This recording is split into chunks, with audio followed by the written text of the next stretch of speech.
Are we on? And we're good. I think All we're right. on. Look, you got 99% on your phone there, Adam. I think it's the work of the Lord. We've had I some don't even know. technical difficulties tonight. I don't even know what that means. We'll roll with it. Wow. I don't even know what it means either. Well, we're just having a great conversation about what we talked about last night at the youth group in Mineola, First Baptist Church. And I said this earlier that it was really good to see Adam and Camron as administrators be on the stage sharing their faith to the kids that they are leading every day. And a lot of times they get to show it by action, and they get to see the Jesus in both of you. Last night they got to hear the Jesus in you speak. And we talked about this earlier as well, is that we didn't have a whole lot of opportunity to go deep into the subject of, our purpose, trust, kind of bridging the gap between those two things, wisdom, and our identity. And I think it's very important for our kids today. And we're talking about 1 Kings 3. And I threw it over to Adam earlier to see if we could get some wisdom from Adam, because it was a good message, ultimately, you know what I'm saying? Yeah. And the kids, I think, enjoyed it. And I was telling my wife this earlier, I think for the most part, they were looking around the room. They were not distracted. I mean, there was a few things going on, but overall they were listening to the message. And we never know what they absorb or what they take, but the seed illustration last night was really good.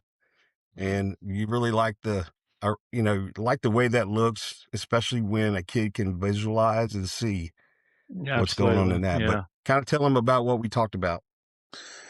Yeah, so we're 1 Kings chapter 3.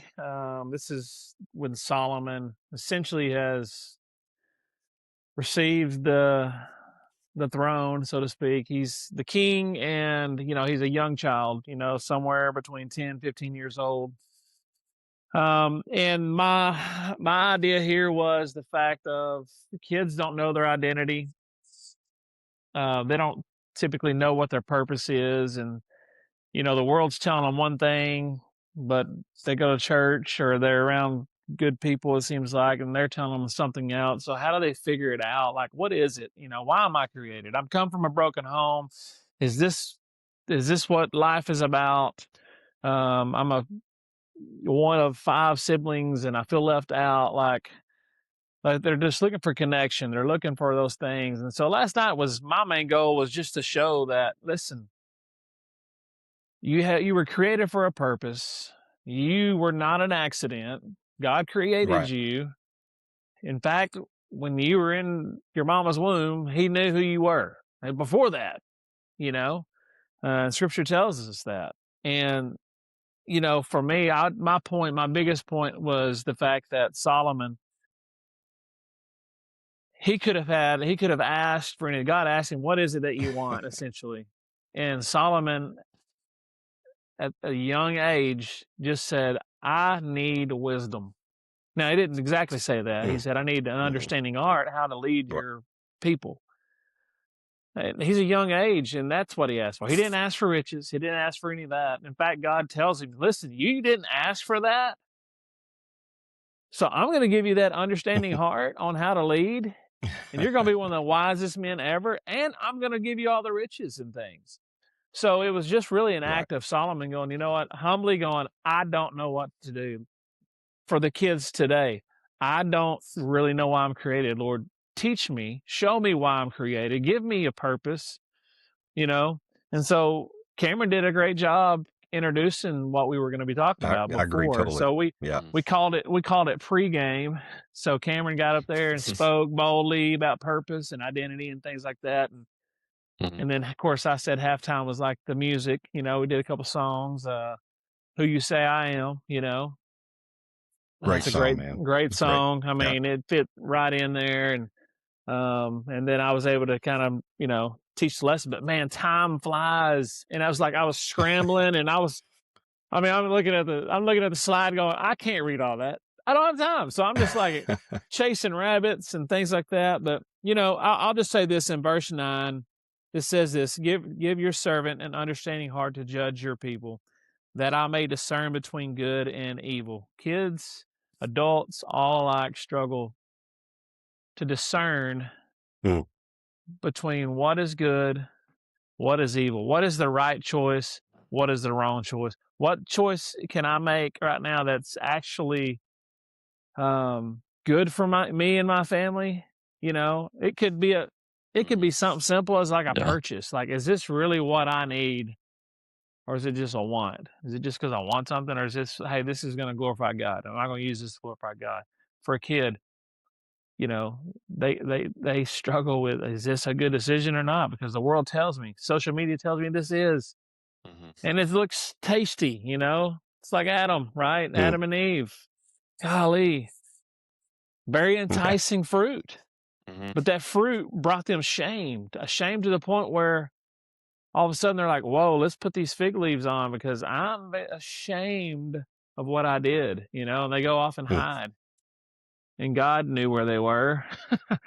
He wants that relationship, you know what I mean? And so these kids, we all struggle with this. And so. Well, could we say that Solomon and this whole process was humbly coming before God, seeing himself as a servant more than a king at this point? Absolutely. Is that something that we could absolutely say about Solomon at this point? I'm just blown away by his age, by what he probably was thinking, you know, at the same time. And just to have some blind trust in what God was doing, it blows me away because I wish I had that in my life right now. I struggle with that, man. It's a struggle for me. It was a pretty cool moment for me just in that, because it's kind of funny for a few different reasons. Because, you know, Matt gave me a chance to do this. Like, hey, I have an opportunity to speak here. Would you like to do that? And the first thing I thought of is like, and I didn't even voice it, but who am I? And I'm reading through Exodus right now, and that's the first thing Moses says when he says, hey, I need you to go do all these, you know, go to Pharaoh, get my people, that kind of stuff, right? The first thing he says is, who am I? Like, I can't do this. I'm old. I'm, you know, I'm not good. I'm not good at speaking. You're seeing that in me right now. And it's one of those where, you know, the first thing you say is, who am I? Because where's your focus? It's on me. So I got really nervous really quick. And I know it's a bunch of kids, and that's literally my profession, to speak in front of kids, right? So I get a little nervous. I'm like, you know what? I finally just say, hey, it is what it is. I mean, you know, I'm just gonna trust, like, this is about him. All I can do is just speak about my life a little bit and speak into the word. And that's kind of what we did. And we started off with purpose. And that's really where my walk um, began. I remember just being kind of 18 years old. Was I 17, 18, talking to these kids, and I was just saying, hey, thought my purpose was this. I was so misled. I didn't understand it. The world was telling me this.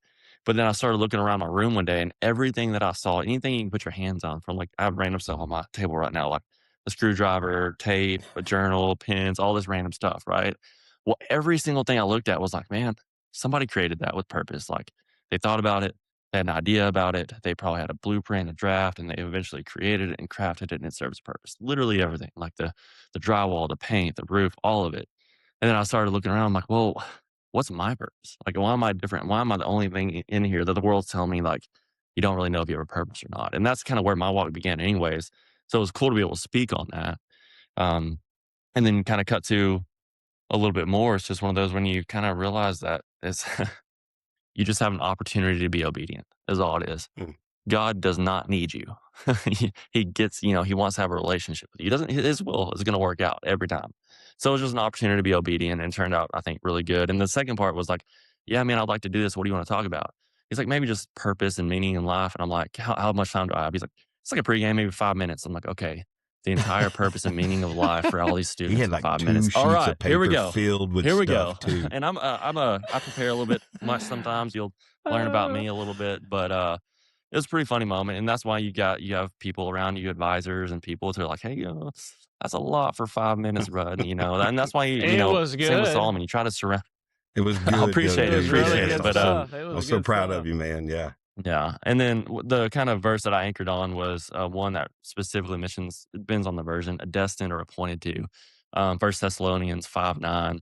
It tells us that we are not destined for wrath, but to receive salvation through Jesus Christ so that we can have eternity with him. Probably butchering that a little bit. But I think that's a verse that I've really hung on lately, where it's like, hey, God is telling us this is your destiny. Like, you're appointed, you're created to have a relationship with me through Jesus Christ. We live in a post, resurrection world. So it's like this was all part of the plan from the beginning. You're here for this reason right now. Why? Is it to work harder? No. Is it to make more money? Is it to save this many people? Is it to do it? And no, it's just to be there and have a relationship with God. You see it from in my message where you see it from Adam and Eve. Like, he was created not because he was needed, because he wanted to have a relationship with us, and we mess it up. Then we go into some where his presence is through law and obedience, and we mess that up again. And then we get Jesus, so we have that open door at all times. He's never shutting the door on us. So it was just a cool moment to be able to talk about that, and we could kind of lead it into worship where we just get an opportunity to make some joyful noises and songs of gladness and to the world and to the Lord. Man, it was a pretty cool moment last night. Very Yeah. probably relatively speaking a small moment, but a cool one for it to kind of come full circle to purpose for me. So it was fun. Well, I was proud of you, man. I was like a beaming dude in the back of the room for both of you, man. Just because Thanks, I know you're, We love you, I know Dad. because I love you, man. because It's cool. I know your, I just know your heart's for the kids and Oh, well, and the deeper your thing for heart for you the is Lord. for us, for me and Goody is, the first church I ever walked into happened to be a church where you were leading a Sunday school, and I happened to be in your Sunday school, and I remember there was kind of a funny timing because you were kind of college age kids, and all the kids that typically go there are already on college. My head was not on straight. I was like, I'm just going to be making money, do my own thing. Happened to be around you, it was me and you in that room. You got me addicted to coffee and Jesus in there, and it was pretty awesome. So kind of going back about 13 years now. So full circle, pretty cool moment for me. Pretty awesome. Yeah. Okay. You guys mentioned a verse last night. I can't remember if it was Adam or Cameron. I talked about how well I was listening, and I can't even remember who mentioned this verse, but it was Proverbs 3, 5, and 6. Trust in the Lord with all your heart, lean not on your own understanding. In all your ways acknowledge him, and he will make your paths straight. And I thought about that last night in context to what you guys were talking about. And I thought about the words of the scripture itself. Within that whole process was to trust equals to lean fully on something, correct? Like a trust Who was fall. it that Like this chair I I'm think sitting about in. right. And you sat in those chairs the other night at my house, those stools, and how wobbly they are. But just thinking about leaning fully, not partially. He didn't partially lean on, right, himself right there. I think he had to give up. Solomon had to give up the whole process of I can't do this by myself, even at this young age, but to lean fully. It's not like in that process, it's hard to do, to trust that way, especially if you don't have a leg to stand on. You know what I'm saying? Yeah. And the process there, it's about surrender, I think, overall. In that process, you're not, the purpose isn't about how much I work harder at leaning to trust, right? But it's the process of going, okay, now I get to surrender to this whole process and go, even though it's blind, even though I don't know what's at the end of the tunnel over there, I can't see the light, but I do have the opportunity to rest on the strength of Christ or the strength of God, the strength of wisdom right there in that process, which is a pretty awesome thing. And also I try to think about Solomon in his later life, looking back on what some of the things that he did and the wisdom he had, and just, there was so much there, the love that he had for his relationship with God was pretty intense. You know what I'm saying? And it began at such a young age going, God, I need discernment. That's where it began. Give me discernment. Give me wisdom. And I think it's a point that was so important, I think, and Mag did a great job of this, and he made a lot of analogies on it too. When he even referenced, what's the world telling you, right? And he kind of pointed to the Mm-hmm. cell phone. He pointed to, media and social media, and the discernment is to be able to understand what is true and not true, right? So when you think about kids, that one thing, something you want to tell them, like, is this the word or is this from the world? Because the world's going to lie to you. I mean, Mm-hmm. it doesn't take long to realize how bad the world is to lying at you when you start scrolling and dealing with people, even yourself and your feelings and your emotions. They're going to lie to you, and I think that's one of the toughest things is to overcome your personal and emotional attachment to the situation and trust and lean on the word, right? Because my feelings affect me and it feels me and it just seems instant. But like when I trust in the Lord with all the heart and lean to his understanding, then I don't have to rest on my thoughts. I don't have to rest on my understanding. I don't have to rest on, you know, my feelings or emotions. I get to open up that word and like what is true about me from what the word says compared to how I feel about it or what the world tells me. And there's an enemy out there too that wants to steal, kill, and destroy all of that too. And I think understanding discernment is to be able to be on guard from those things and to lean on what you're saying, which is going to be lean on the Lord and his understanding. Mm, It's good. it's Yeah. good. I started thinking of, we mentioned this when we were discussing it, was just, I think Solomon had a pretty good understanding of who his father was, David. And when David was probably around the same age, roughly, and we talked about this, was when he was anointed by Samuel that he was going to be the king, the future Mm. king. You know what I mean? And I love what God said to Samuel, like, listen, everybody else, the world's going to look for the handsome, the outside. They're going to look on the outside. Yeah. That's not what God's going to do. He's going to look at the intentions of the heart. He's going to look in the heart. And so even David cried out, and in Psalms, like you mentioned, create me a clean heart. You know what I mean? So the heart is so important, and I've said this time and time again to y'all that that's the ground, that's the soul, that's where the word is Mm. planted in your heart. You know what Yep. I mean? And so for us to truly get wisdom, we have to plant that word in our heart, and we have to study on it daily. Mm-hmm. Like we have to really plant it. And I mentioned to the kids last night, like, what you've planted, or whether you've planted Mm. good seed or if you haven't planted good seed, you can't plant hate and negativity and all those things and get love, joy, peace, patience, kindness, understanding, anything. You can't do that. So we have to plant those good seeds. And part of this passage that we read last night talks about going out and coming in victorious. You know what I mean? And so Mm. if you planted that seed, you should have confidence. We should have confidence in God, that God, your word will not return void. You know what I mean? Like, I Mm. know who I Mm-hmm. am in you. I know that you are the creator. You created me. You knew who I was. And so I'm going to go out in confidence, knowing that I can't lose, right, Cameron? With Jesus, I can't Can't lose. It lose. doesn't matter. You can't lose, right? Uh, But going out and coming back in victorious is so important this day, not just for Right. kids, but for us adults going into the workplace, even going out into our families, extended families, and just knowing, being able to speak that truth. And man, I just think about how David, man, he wouldn't have been chosen.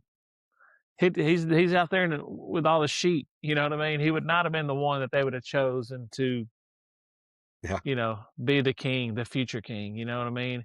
And that's what we're going to talk about next week with the youth. Is just guys, ask the question, God, do you see me? You know what I mean? Yes, he does. Mm. He saw David, Mm. who was out there So and good, was man. serving, was giving it his all, was very reverent to the Lord, feared God, a healthy fear. Didn't want there to be distance. He wanted shalom. He wanted peace.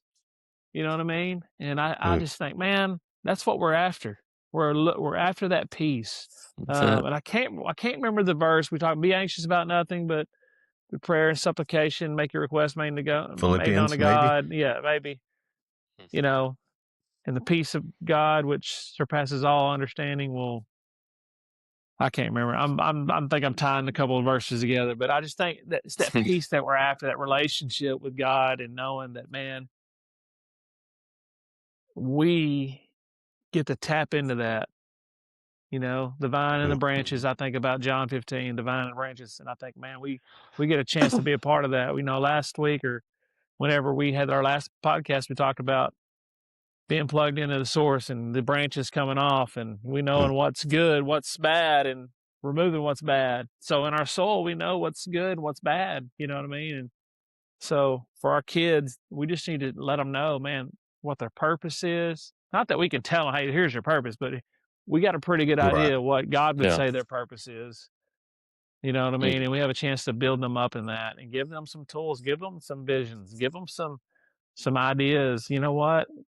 I know I'm an apple tree. I shouldn't listen to the person telling me I'm a lemon tree. You know what I mean? Why would you listen That's the to world, them? man. That's the world talking. Right. So we need to build that. We need to build upon that and really make that hit home for them. So what's pretty cool about hold on. David right now? Oh, sorry. Go ahead. My bad. That's all I got to say. You've been waiting. I've been waiting. Been waiting for that. We knew that was going to happen at some point. That's good. That's greatness. That's fine. Listen, the lights look great, brother. Thanks. What an upgrade. My wife saw my hideous background and she saw y'all's and she goes, we need to do something. So she did. She spent a little bit of money. She did text us in that group text. That was so funny. Looking out for you. Yep. Hey, think about this. Connecting the two scriptures. You had something to say and then you just quit. All of a sudden the green light came on. And I just interrupted you. The strobing lights got me a little bit there. Yeah. But yeah, we were just going through it, and David being just a popular topic for kids right now, I think that's really good to hit on it, but just because the animated movie, and it's so good. Highly recommend it. Watched it like 20 times by now. So I have little kids. But it was one of those to where when we see, obviously, the key moment in David's young life stepping up to Goliath, it's either delusion or discernment, right? Like it's either delusional to think you can do that, or it's discernment because you actually understand who God is and how powerful he is. I was talking to you guys earlier about a book that I'm listening to, and it was just talking about, one of the quotes that's really stuck with me on it is and the book's called The Awe of God, but the fear of God is the death of all other fears, right? And when I started processing that, it's like when you truly understand the power and greatness of God, then everything else just starts to melt away. Like that dude loves me. I'm in Christ. I'm already living in eternity with him. Like, what can be done to me, right? And obviously that's a lot easier said than done. I'm still anxious. I still have my valleys, right? But it's just one of those when you see David stepping up like that, it's like, yeah, he has no reason to believe that he can't step up and do that. He's taking down the lion. He's taking down the bear or wolf, whatever it was. Like he's got the experience in it. And God is, faithful in who he is. It's part of his nature. And he's always protected him. So when you can rest in that, then it makes these other mountains kind of starting to look a little smaller, right? So it's just so powerful, so good. I mean, with the kids, it's, even as adults, I think we're struggling with some of that, and just kind of appreciate Mac's kind of, I don't know, intention to speak about that to those kids. I think it's very powerful. Well, you got to remember when we got, just think about when we kind of hit adulthood and we kind of got out on our own, we got a job, man, we wanted what took our parents 25 years to make and to get. We wanted it like right when I first got married, like I wanted the house, I wanted all this stuff. So waiting is very, very hard. Mm-hmm. It is. And like you plant that seed, you don't know how long it's going to take, right? And so we can get very, very impatient. But just think about David. When we want to talk about patience, he's been anointed king and he's got to wait quite a while. You know what I mean? And he ends up serving the guy he's going to take the throne from. You know what I mean? Right. Yeah. And he serves him like, what? And so, man, the patience there, I just think about how important it is for us to teach kids that it might not happen overnight. You might not become a believer and then all of a sudden you get to quote scriptures and you just know everything and you're just perfect. Mm-hmm. No, you're never going to be perfect. It's a process, man. Cultivation. And they're living in the world of instant gratification right now too. So, I mean, they're even in more, I would say, a different kind of battle than what even me 10, 12 years ago would be compared to you guys. Like the more instant gratification and the more we get things just at ease all the time and information and all of this, I think that does play an effect. And I think that's, when you're talking about patience, that is so powerful that you're being, patience is not passive. You can still start studying scripture. You can still surround yourself with the guys like Solomon's going to do and seek wisdom. And he's going to not just maybe some of the action that is immediately like, hey, you have a call to be obedient or a call to be courageous for the Lord, but you also have an obligation to be active in those times of patience of just pursuing the Lord, enjoying the Lord, loving the Lord, surrounding people, cultivating the soil like Mac likes to talk about around you of like, hey, I'm going to create the best environment for the Spirit to work in me. Like I can't make it work. I can't produce it on my own, but there are things in my control that can probably benefit, spiritual growth. Right. And I think in those times, like you got to still be faithful in the world. You can't just be waiting the whole time for your Goliath moment if you're not preparing ahead of time and taking down bears and whatever else you're taking down. Right. Yeah, absolutely, man. I think, you know, his wisdom. I'm going back to wisdom. I know a lot just because I think that's It's good, man. part of it. Connecting the two verses or the passages, the First Kings 3 and the Proverbs 3. It said, "Lean not on your own understanding." You go back to that part of Proverbs 3, 5, and 6. It his wisdom flowed from the dependence, I think, of more than anything else. Paul, we talked about, I think it was, I don't know, was it 1 Corinthians 12:9? My 11, I weakness in my think. flesh, I can't remember what it is. Paul talks about It's his 12, thorn in yeah. his flesh, and when I'm weak, he is strong. And I think there's some avenue there with that as far as because ultimately what God did for Solomon in this whole process is, and you ended up mentioning it a while ago, he was pleased. You said he was pleased with his speech, right? Mm-hmm. You talked about that in verse 10. And what did he do as a result of all that? He's pleased with what he asked for. He's asking for discernment, humility, wisdom. He's going to lean not on his own understanding in this whole process right here.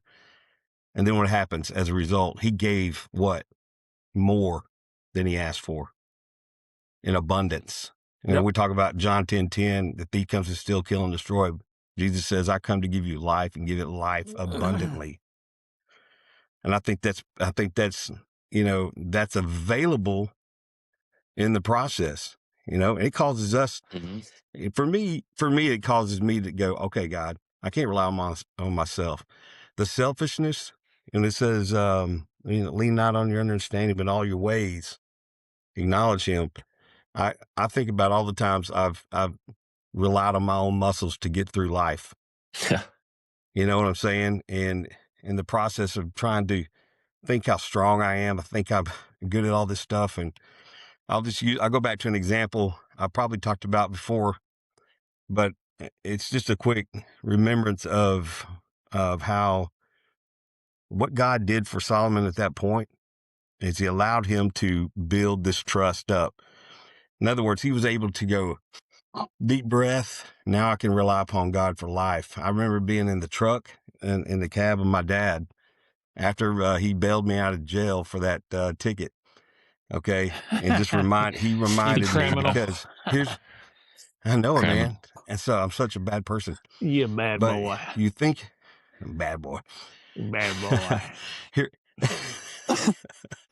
I'm in the process of really trying to come up with ways I can go, Dad, I'm sorry, without saying, Dad, I'm sorry, basically. But it was like, man, it just ended up coming out that way, because all I had left at that point, I didn't have no leg to stand on. I was in a moment of weakness. I was defeated. I was shamed. I had guilt, had all these things built up on top of that.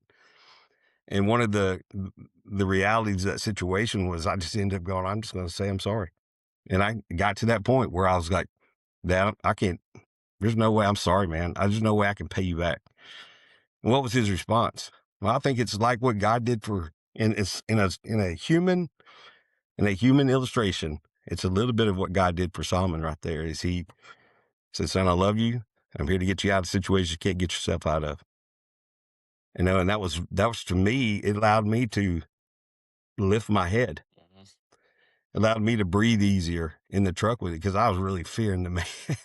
I just knew that there was some wrath coming around the corner. But he did for me, allowed me to not only trust him with everything. I felt like at that moment, I could have told him the worst things of the worst things that I've done at that point, and he would have gone, you know what, you're right, you screwed up, but here, let's talk about how we can get out of this. My dad at that point, and this is a quick part of the story, side note, he said this, he said, I'm going to call the judge on your behalf. You're going to go see the judge tomorrow. You're going to go thank him for helping you out of this situation because, you know, basically all Dad had to do was walk in and write the check and it was good to go. So, Sure. You know, it reminds me of when you were telling me that story, I thought, man, I'll never forget when, you know, I think at just some point in time, like our dads, our fathers realize, you know, we're kind of past the point of getting whippings, you know, and things like that. My brothers one time, I'm just going to tell this quick story. My brothers one time, Brandon and Philip, I think Philip was just, I mean, he was just pounding me, you know, and Brandon got mad and, you know, gave him a good little slacking. And Philip got mad and just charged at him, and Brandon pushed Brandon back. Brandon tried to, and threw his elbow through the window of the front door on the. So we immediately were like, what are we going to do? You know what I mean? So we're like, okay. And this is how young we were. We were like, okay, here's what we'll do. Let's go to sleep real quick, and maybe it'll just be a dream. So we're over going like, I can't fall asleep, man. You know. So then the next plan was, okay, it's your fault, Adam. So you're gonna get it, and so you know, Dad's gonna he's gonna give you some whippings. You know. He said, go in there and put like 5 or 6 pair of underwear on. So I did, right? I put underwear on. You know. Dad comes home. You know, I'm like, okay, I'm prepared. You know, and he figures it out. You know, comes in and he picks me up, hey, big boy, you know, and he hugs me and he kind of pats me on the butt like that. And he's like, well, what is this? He looks, he starts counting those underwear. He's like, what did y'all do? What, like, you know, what did y'all do? Like, Adam, you know, where are y'all at? Adam and Eve, where y'all at? What did y'all do, man? We went in there, lined up, and it's like, all right, who wants to go first? Brandon's like, I'll go first, you know. And somebody, all right, bend over, you know, you got that belt on. Yeah, I'm the oldest, I'll go first, you know. And I was there for my brother's last whipping ever. My dad he could freaking wear your butt out. He went boom, boom, and my brother just turned around and looked, all right, Dad, I get it. And my dad goes, well, okay, all right, well, just don't do that no more, okay? Brandon's like, I got it. Well, that was the last whooping he ever got. My father understood that, like, my brother's kind of at the age where he's like, I know I screwed up. You know what I mean? I don't need you to. I don't need you to whip me anymore. You know what I mean? Like, and that was like the llast time my brother ever got a. You know, back in the day we used to get whipping. So whooping. Yeah, whooping. Yeah. Well, all right, guys. Not got a real question sure where for you. I was going with that. My bad. Yeah, it does make me think. I think everybody's got those stories. I grew up with 3 older brothers, and man, I just remember a couple times. Last time I remember, we were messing with fireworks. Then we started messing with them in the house a little bit, had some firecrackers, and I remember my brother giving me one and said, "Hold this," and I was looking away, and he lit it while I was in my hand. And I freaked out, threw it in the house, and there's a big burn mark on the it was linoleum, but it was a burn mark, and I was like, "Oh no!" And like there was no explaining to my mom. Like she knew like the house almost burned down. I was just scared because I was about to get whipped, and I did. But it was one of those. I'm like, "Oh my gosh, this is horrible!" And that pit in your stomach, and you're like, "What do you do? Is there a story? Is there something we can come up with?" And there was nothing. So that was one of those, and we lived in a mobile home. My bedroom was all the way on the end of the house, and when my dad got home, slams the door, boom, and then you could hear every step in that house. Boom, boom. I'm like, oh my god! You can't. I remember you can't that. hide. No, there's no you can't hide in the garden, and he knew where I was, and there was another time, like, my oldest brother, I pushed the brother that had the firework, man, I pushed him into a window at one point, we broke the window. My oldest brother comes in, and mom and dad weren't there, it was, like, summer, he's like, "What'd y'all do?" I was like, broke the window." He helps us hide this thing as best we can, we had, like, double pane windows, so we're like, "Hey, let's just get rid of this one, get rid of all the evidence, mom and dad will never know." We could get those past dad, like, he wouldn't really notice, and we'd break picture frames and hide all the glass and put it back up there, and it just wouldn't have the gloss. So there's so many stories I have with my 3 older brothers where it's just like, we'd do some dumb stuff, and you'd get away with some, but when you didn't, oh my gosh, those whoopings would come. Oh, All I right, don't I know got where a I was going with question. that, just funny stuff. No, it's good, man. It's fun. good. I'm sure there's a message true. somewhere in there. All right, so here's a question for you. So, what are you asking for God, or asking God for right now? What are you asking? You know, in your prayer life here, what are you asking God for right now? And this is going to tie back into what we've been talking about. Are we asking for His wisdom? Are we asking for wisdom, or are we asking for control? Chakma. Wisdom or control? Yeah. Is it flowing from those things? Is it trust? Is it control? Is it wisdom that we're asking for? Is it, what are we, because I know some of the things I ask God for always flow from this idea that I want to control the situation, God. And I think that's a good question. It is a good question. I would teeter totter on the fact that, man, I get it that you got to go through the ups and downs and the trials to develop patience and perseverance and to get closer to God through it all. I get you got to do that. I just hate going through it. I hate it. Listen, I grew up learning from older brothers, like, what I don't need to do the same thing they did. You know what I mean? To learn the lesson. I don't need to do that. Yeah. And so that's, like, for me, like, I just path of least resistance. I get it. I understand it. Yes, that's going to draw me closer to you. I'm going to grow in that, but I hate going through it. So my prayer right now, though, for me would just be probably wisdom. Probably even more, I don't know that it's control that I want. I want peace, man. Like, I don't like anxious feelings. I don't like those things. Maybe it's comfort. I don't know. I mean, I'm not trying to be a dang wimp or something. I'm not saying that, but like, my word of the year is to restore, restoration. I just feel like I need God to intervene and restore me, my heart, and just I just need to get back on track, you know what I mean? So I feel like I'm doing that right now, studying the word, getting up at 5 in the morning, study the word, sipping on some coffee, some of that black shellac. It's so good. I love coffee, man. And that's when you go through a pot and then you go to school and you go through a pot, that's probably not very healthy. Yeah, but I love something's working. This podcast loves some coffee. I love it. We do it right when it comes to coffee. Yeah, I mean, when it comes to circumstances, I've caught myself a lot praying for circumstances for which I would probably classify as control. Like, God, I don't want to deal with this because I don't like it. Please remove the circumstance. And I would call that control because I want to control the environment. When it comes to praying, I want to pray for transformation in myself so that, if I want to find joy, it's not that I want God to create a circumstance that's joyful for me. Of course, I want that, but I'm muted.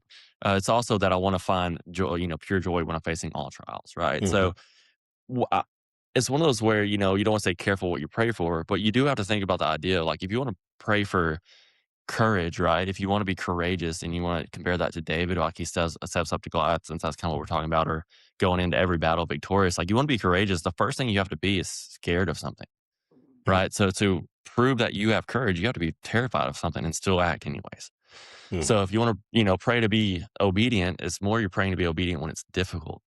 right? Mm, When you're trying to create an environment, like if you want to get strong, like lifting weights, you have to feel weak from working out so much. Like you have to get. So I think one of those when you start praying for those characteristics, can God instantly give it that to you? Of course, like He's all powerful. But typically, when you talk about the trial kind of forges the outcome of what you prayed for. So what am I praying for? What am I looking for from God right now? I mean, I think wisdom is always a good one, especially when I first started, took this job. It's just one of those I put on sticky note because, man, this job can kick you in the teeth and you don't know what to do sometimes. So praying for wisdom and discernment, I think, is always one that I'm doing. But there are times where, like, God, I don't want to face this. If there's a way that you can remove this cup from me, I would mm. love that. But if it's something I got to walk through, just you let me lean on you. Like, let you be your strength, your power, not this weak flesh that I have. And that's the best answer I can give. I don't feel like that all the time. I will say that that's the picture perfect answer on a podcast, but it's not easy when I'm wrestling with it for sure. Well, I think one you're of the things that, yeah, you're good, man. One of the things that I continue to ask for myself, and this is hard for me because I tend to want to go into the conversation with God just full of words for myself, and these things I want to tell him, or it may be, sharing my heart with God. It may be all these things that I think are good, and they're not necessarily bad either, but rarely do I stop and just listen, right? Rarely do I yep. stop and just ask for a listening heart in this whole process. God, you're the one that's full of wisdom and knowledge and understanding. Who am I compared to that? Be still and know Right. that I'm God. Yeah. And just going back to that Yeah. idea of it's okay to sit there and pray for wisdom. It's okay to sit there and pray for the understanding of God, and then stop, and I try to do that. And if you knew what was running between these ears of mine right here and all the thoughts and Probably processes had an and things idea. that, I mean, I wrestle with myself to try to hear God more than I wrestle with anything else, and Yeah. having to calm down and having to do those things. And that for me is, learning to trust God in the process of just listening to him in a conversation with God. Mhm. And rarely do I just stop and listen. And that's one of the things Yeah. that, I'm learning to pray for, because I want to Yeah. control the conversation in that way with God. And it's an illusion of control right there for me, because I think I have some kind of a say of how God's going to work and move in my life, but Mhm. rarely do I just need to sit and listen and go, okay, God, I really don't have anything to do with this at this point, because I really don't know what to do. And if I don't know what to do, I've got to stop and listen and Mhm. just take in what God has given me, and you're talking about reading scripture. You're talking about the prayers that we have. And Mm. a lot of times it's, okay, I'm going to ask the Holy Spirit for wisdom here. Give me wisdom and understanding as I'm reading, because Mhm. that's where the power comes from, in that process for us. And so, I don't know. I feel like you know, you talked about going in, going out victorious, and that's just so good, man. It's just that whole thing, that Mhm. whole process, the thinking, and um, I just want to listen. I just at that Mhm. point in my life where I just need to stop and listen and discern what God is saying. I Yeah. think that's a part of the kind of cultivating that soul for that to work. And I don't. I mean, I think that's an element to where you look at your screen time, you look at your how busy you are. You're always taking the world is always output and you're always input. It's hard Right. to turn the world down and turn up, just some silence and some opportunity, right, for the Lord to work. And when you ask that about what do we pray for, I think a lot often all the anxious and those thoughts of struggle and try and how can I do this? How can I get through this? As I'm reading through Exodus right now, and we see the call for Moses to go and get his people right. The first thing he does, he says, "Pardon your servant, Lord, but who am I?" Mm, Right. So he has a hmm fear because he's relying on him and his flesh. Like that's what he's relying on. He's like, I can't do that. And Lord's like, yeah, no, duh. I'm the guy that's hmm doing this. I'm just using you to be a part of it, right? He's like, well, Right. what do I do it with? What do I have here? He's like, well, what's in your hand? And it happened to be a staff at that time. That staff does some pretty crazy things later. But it's just one of those where, you know, when we lean on our own flesh and our own understanding, we're always going to fall short. I mean, it's so hard for me. It's been so long for me I'm still wrestling to accept that. It's like, it's not me. It's not me at all. Like, I want it to be me. I want to be up on the stage. I want to, I got to fight that pride to want to be the guy, but I'm not. I'm just going to be a mirror, man. I just want to show who he is. And I think that's a big part of, just that gets rid of those anxieties and those trials. It's like, it's not about my strength. I'm relying on him. And I think that's way easier said than done. But obviously, there's a theme throughout the Bible on that. And to me, I'm like trying to say it enough in my head where I really start believing, like, hey, it's not my bones, not my muscles, not my flesh, not my inability to speak. It's not my, understanding. It's his. I just got to lean on that. I got to trust on that, lean wholeheartedly on that. And I think that's when some pretty good things can happen in life. Awesome, boys. Awesome. Listen, for me, this has been great because hopefully we can get some of these kids to come in and watch this and see the deeper understanding of what we've been talking about. Yeah. And looking forward to those of you who jump on and watch. We appreciate that. And we've starting to build a little bit of an audience, which is cool. And I'm really thankful for that. To be with you guys here on the 1099 podcast. So here's what I'm going to ask you to do if you're listening, okay, is just to, if you felt like this reset some of the things in your life with purpose and identity, let's share it with somebody who may need to hear that message. And go out and do that. And we appreciate you guys more than you know. So Cameron, Adam, thanks, boys. Yeah, we'll man. see you next time. Good stuff. Anytime, brother. Appreciate the opportunity. We'll see you.